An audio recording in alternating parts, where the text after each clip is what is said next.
कोई भी स्ट्रक्चर बनवाने से पहले उसका खर्चा कितना आएगा एक कैलकुलेट करना होता है, यानी कि कोटेशन बनाना पड़ता है स्टार्टिंग टू एंड तक कितना खर्चा आएगा। तो यहाँ पर हम एक रेसिडेंशियल स्मॉल कमर्शियल बिल्डिंग का कोटेशन यानी कि खर्चा देखने वाले हैं स्टार्टिंग टू एंड तक कितना आता है परसेंटेज वाइज। चलिए देखते हैं। तो हमारी वीडियो आपके पास आसानी से पहुंच सके इसके लिए अपने फेसबुक पेज नवगुरु डेवलपर को फॉलो कीजिए, यूट्यूब चैनल को सब्सक्राइब कीजिए और इंस्टाग्राम को भी फॉलो कीजिए। तो चलिए देखते हैं वीडियो। तो फर्स्ट है एक्सकेवेशन और फाउंडेशन।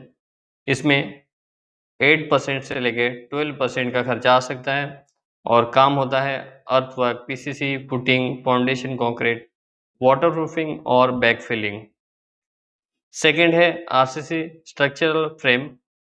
इसके लिए आपको 20% से लेकर 25% खर्चा आ सकता है और इसमें काम होता है column, beam, slab, lintel, staircase included, formwork and reinforcement.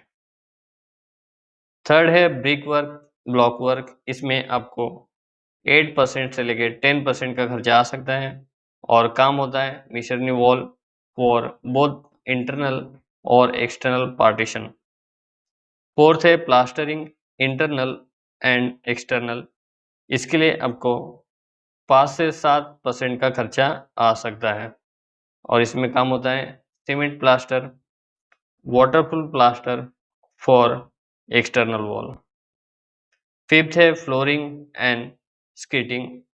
इसके लिए आपको 7% से लेकर 10% का खर्चा आ सकता है और काम होता है टाइल्स, मार्बल, ग्रेनाइट और vitrified flooring included labour.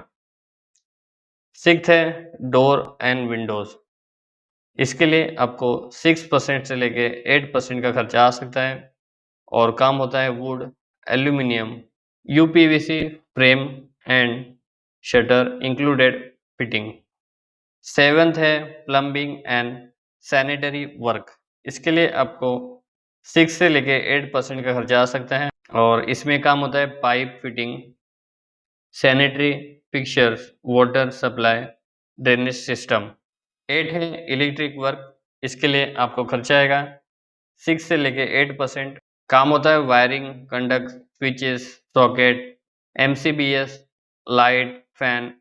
9th है पेंटिंग एंड फिनिशिंग। इसके लिए आपको 4 से लेके 6% का खर्चा आ सकता है और काम होता है putty, primer, paint, polish, texture और डिस्टेम्पर फिनिशेस।